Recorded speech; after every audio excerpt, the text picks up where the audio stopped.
Vous écoutez Lire FM, la radio du livre et des intés.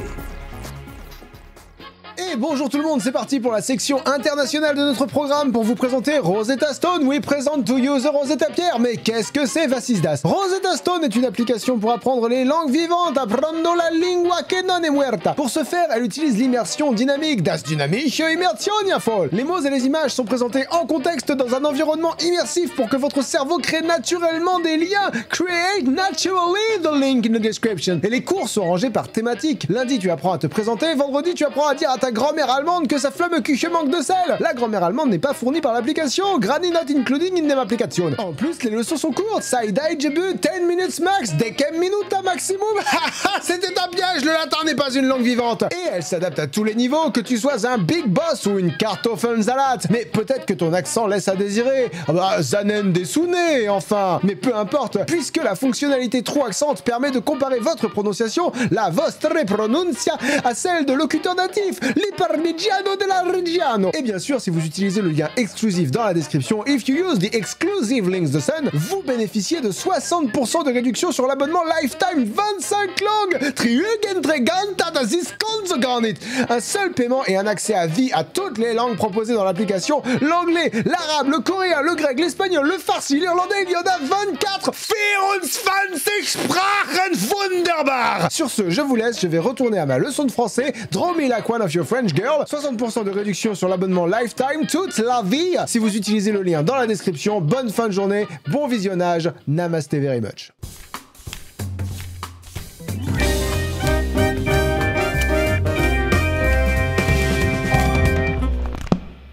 Bonjour, je vous en prie, asseyez-vous. Bonjour. Ok, ouais, c'est vraiment bizarre. De quoi? Parce que la dernière fois que j'ai vérifié, on avait le budget pour une lampe à lave. Lampe à lave de merde qui fonctionne pas depuis 3 épisodes d'ailleurs. Et vous avez l'air plus cher qu'une lampe à lave. Alors oui, moi je suis autrice britannique du 19e siècle. Oui, ça bien sûr, non mais ça oui, on sait pourquoi on est là, évidemment. C'est juste que votre tête, elle est pas gratuite. La mienne, oui. Alors pardon, j'ai l'impression que vous utilisez des mots qui ne vont pas les uns avec les autres, monsieur. Mais attendez, si on a le budget pour des acteurs et des actrices, on a peut-être des effets spéciaux.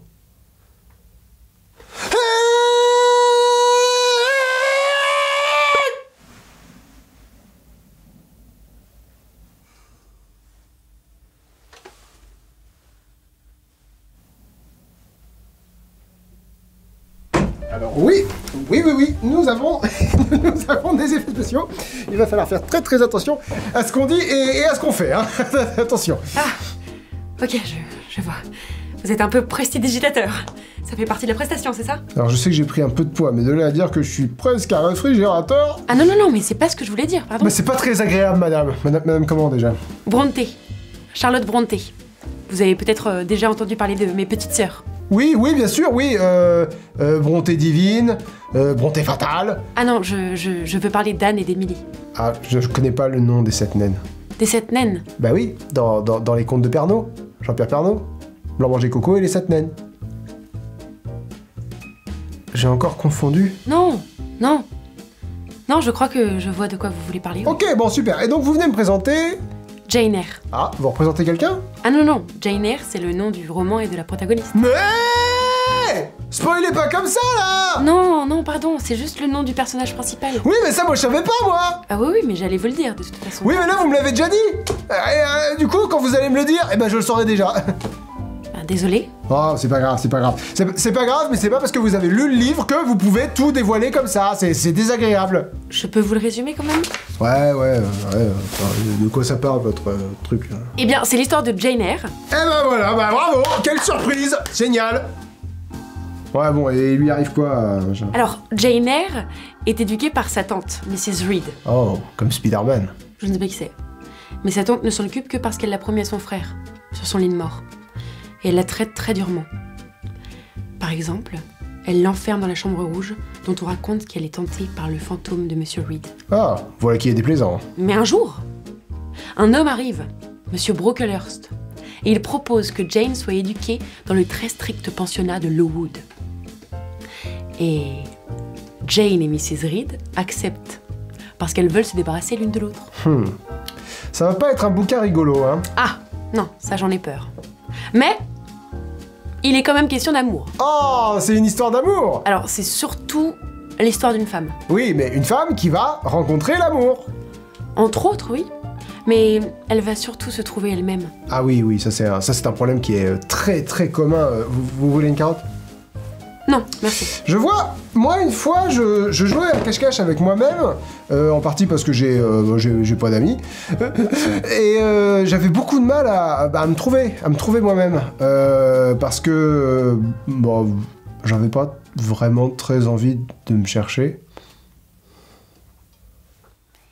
Ça va aller?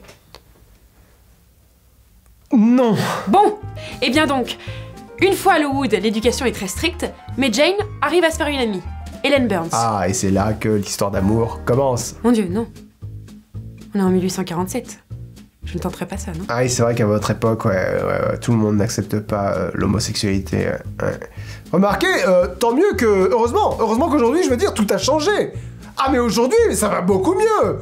Heureusement qu'aujourd'hui, l'homosexualité est universellement acceptée comme quelque chose de normal.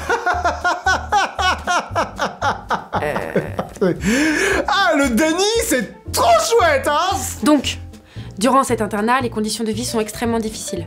L'hiver est rude, la nourriture est rare, les filles ont extrêmement froid, et une épidémie de typhus sévit dans l'école. Et Hélène en meurt. Ok. On interdit à Jane d'aller voir sa seule amie.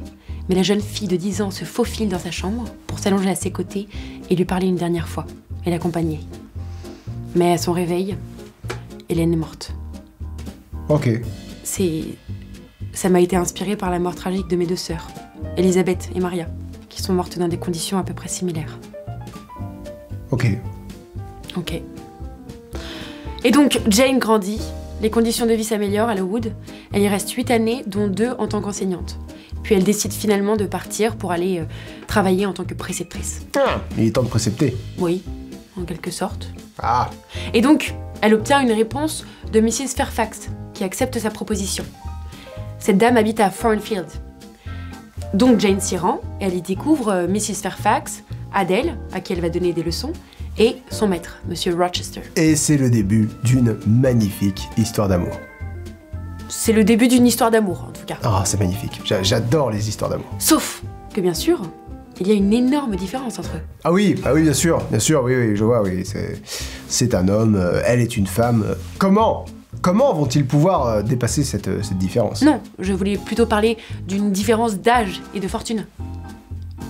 Elle est jeune et sans le sou, lui est plutôt mûr et fortuné. Ah bah oui, bien sûr. Par contre, là où ils se rejoignent, c'est qu'aucun des deux n'a de traits particulièrement flatteurs. Ah là là, c'est la mocheté. Sans être moche, ni elle ni lui ne brillent par leur beauté, quoi. Oh, c'est magnifique. Bah non, justement.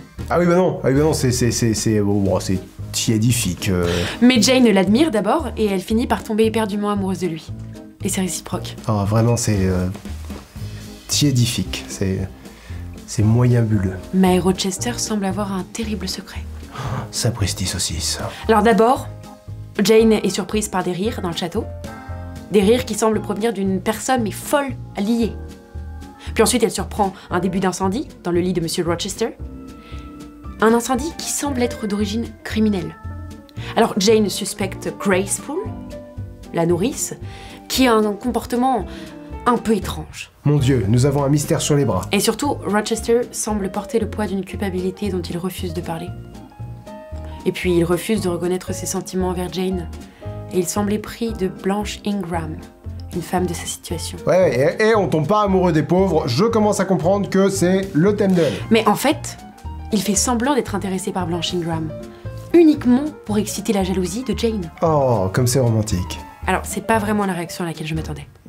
Mais ça ira.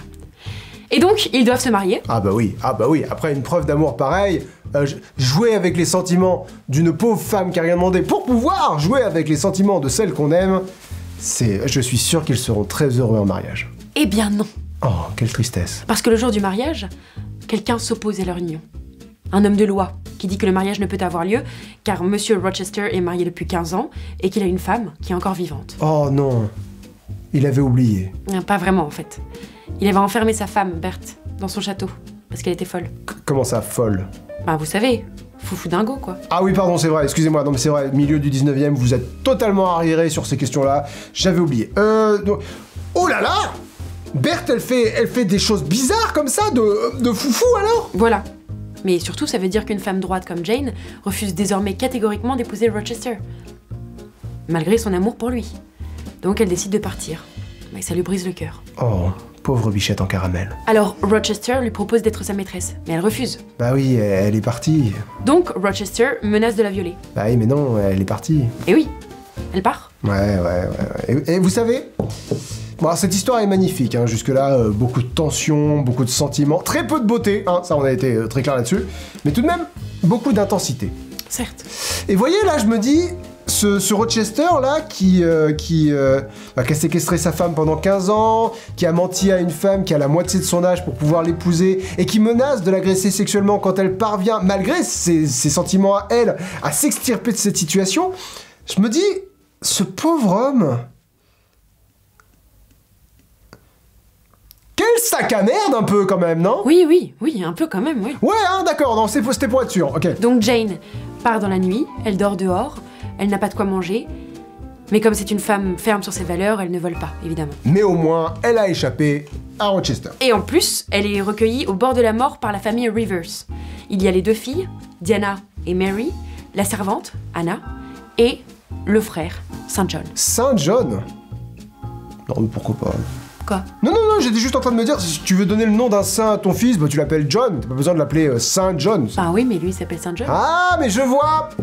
D'accord, c'est pour accentuer le côté bon et généreux de sa personne, c'est là que la vraie histoire d'amour commence. Alors non.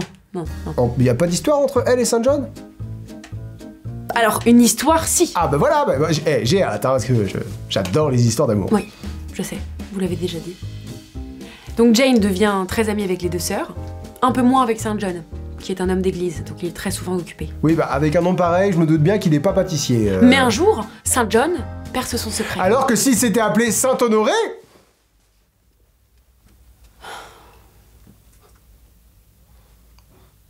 Parce que c'est un gâteau. Oui, mais un jour, Saint John perce son secret, parce qu'elle n'avait jamais raconté son histoire à la famille Rivers.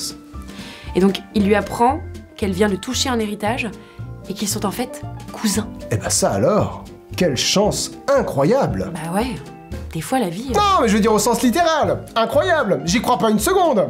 Elle erre dans la nuit, et les seules personnes qui lui ouvrent leurs portes, c'est ses cousins et cousines dont elle ignore l'identité. Bah oui, des fois la vie.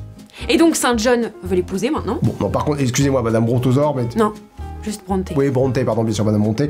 Va vraiment pas falloir que ça soit un thème récurrent de l'année, ça aussi, de se mettre ensemble entre cousins et cousines, parce que ça va vraiment pas faire. Non, mais ni elle ni lui ne veut. C'est juste que Saint John, qui est un missionnaire, eh bien, il pense que Jane, en tant que femme, peut l'aider dans ses missions, à l'autre bout du monde. Génial. Et elle en pense quoi? Bah, elle a pas envie. Mais il s'en bat les couilles. Eh ben, j'en viens presque à regretter Rochester. Eh ben, justement! J'ai dit presque! Mais justement, un soir, Jane décide d'aller retourner à Thornfield, s'enquérir de Rochester. Et là, qu'est-ce qu'elle découvre? Que le château a entièrement brûlé. Bon, bah, y a une justice! Mais Rochester a survécu. Et cette justice fait très mal son taf! Mais fort heureusement, Grace Poole est morte dans l'incendie. Ok, bon, ça y est, je suis dégoûté. Mais non! Rochester et Jane, ils peuvent se marier. Surtout que Jane est riche à présent.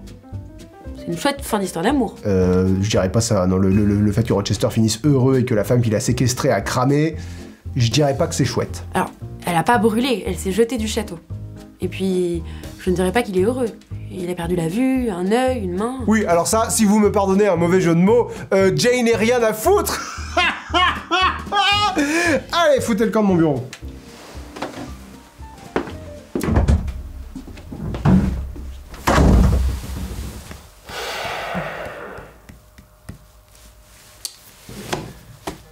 Allô? Oui, mon rendez-vous vient de se terminer. Ah, tu sais, ça sert à rien d'avoir de nouveaux acteurs, de nouvelles actrices, si c'est pour qu'il ou elle me propose des dopes pareilles. Ah non, je suis désolé. Oui, bah alors là, c'était Saint-Honoré Diplodocus ou je sais pas quoi. Et alors son livre, c'était quoi? Graisse de canard. Graisse de poule. Graisse poule. Deadpool. J'en sais rien. Au début, il y a une chambre rouge. Après, il y a l'internat. Mais attention, rien de sexuel. Et à la fin, le gros con, il a perdu la vue, il a perdu sa main, mais il a perdu sa femme, donc ça passe.